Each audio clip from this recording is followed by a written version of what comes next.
Hello, my people, seekers, skeptics, accidental philosophers, and fellow attention keepers. Today, we will kick off the teaching cycle for the spark, starting with justice and corruption, seeking the light. This is the beginning of the first teaching cycle, a 3-month journey called Awakening the Question. We're here to look straight at what's broken, in our world and in ourselves, and to practice a different kind of seeing, a clarity that guides action. We'll weave an ancient pair of lenses, Plato's search for justice and the Hermetic claim of inner unity, into the fabric of our modern lives. Quantum insights, the attention economy, and the art of resisting manipulation. We will start with the cave and the mirror. Plato asks us a blunt question in the Republic. What does it mean to live rightly when the images we take for reality are shadows? He gives us the cave.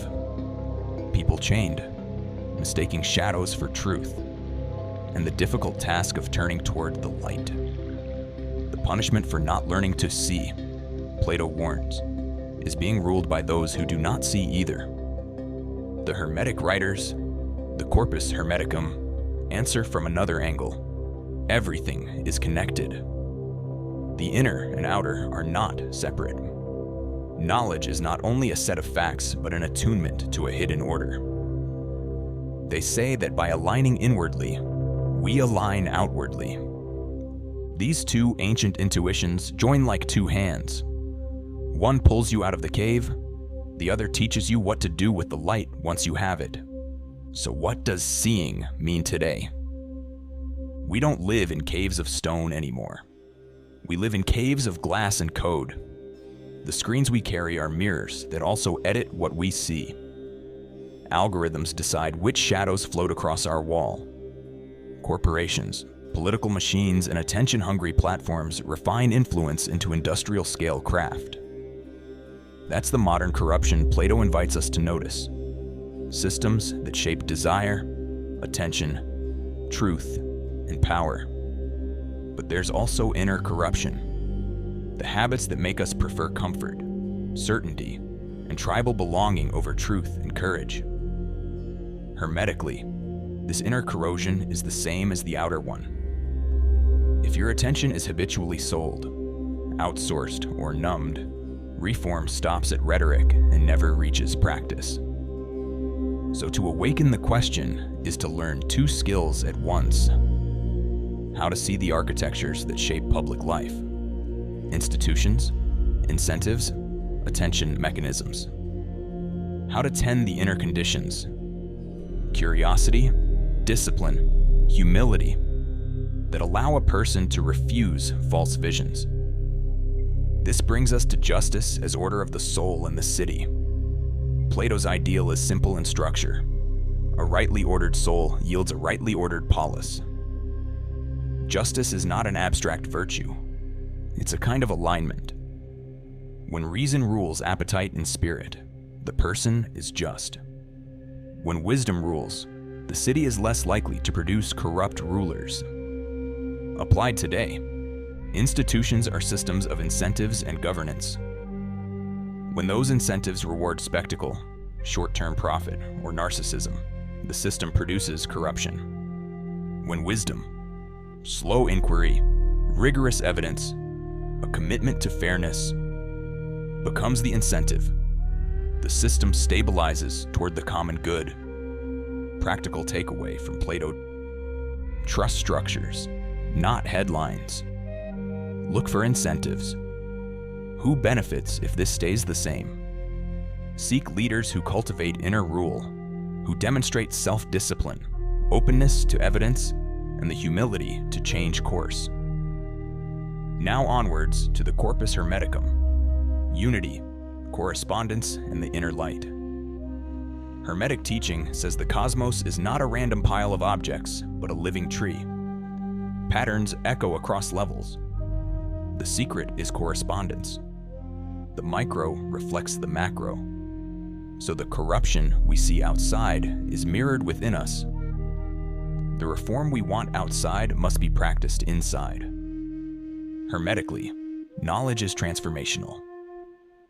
Learning is not only intellectual, it is a turning of perception. The inner light is what lets you perceive the deeper pattern. And once perceived, behavior shifts. The Hermetica teach exercises in attention, symbol, and contemplative practice to transform perception. Practical takeaway from the Hermetica: cultivate practices that change how you perceive. Meditation, disciplined reflection, symbolic study.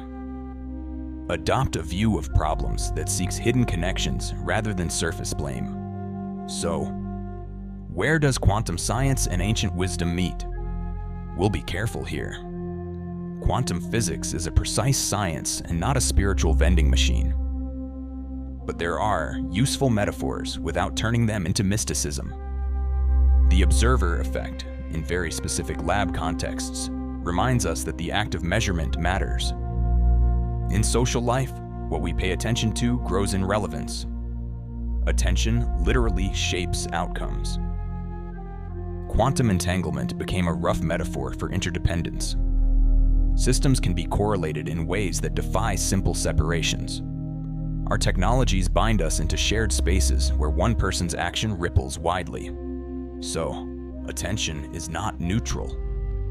The Hermetic claim that inner states and outer states correspond resonates strongly with the modern fact that our attention is a resource, scarce, monetized, and often hijacked.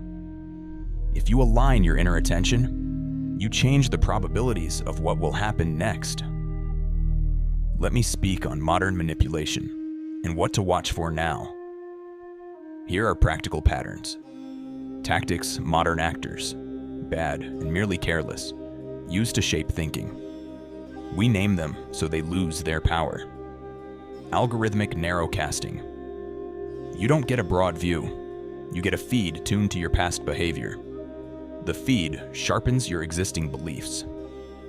Attention siphons. Notifications, intermittent reward systems. Likes, retweets, and infinite scroll are behavioral engineering. They condition craving. Polarization, engineering. Content that amplifies anger and identity binds people to simple narratives. Anger is engaging. Truth is often slow. Micro-targeted persuasion. Ads and content tailored to emotional levers. Fear, pride, loss, bypass deliberation. Deepfakes and context stripping. Visual and textual artifacts made to look real.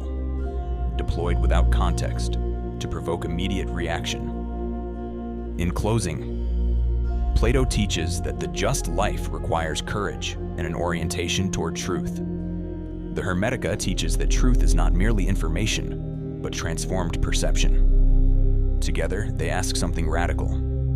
Become the person who can hold the light without burning or hoarding it. In a digital age hungry for attention, your inner discipline. The everyday practices that conserve attention, that train curiosity, that resist manipulation, is a revolutionary act. As Spark, a modern alternative to church, we combine rigorous questioning, scientific literacy, and contemplative practice. We do not reject modernity. We interrogate it. We do not flee technology. We design our relationship to it. Reform begins with the small, practical choices of where we place our attention.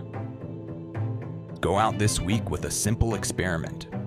Choose one attention boundary. Notifications off for 3 hours, a news fast, an accountability partner for social media use. Treat it as sacred. See what changes.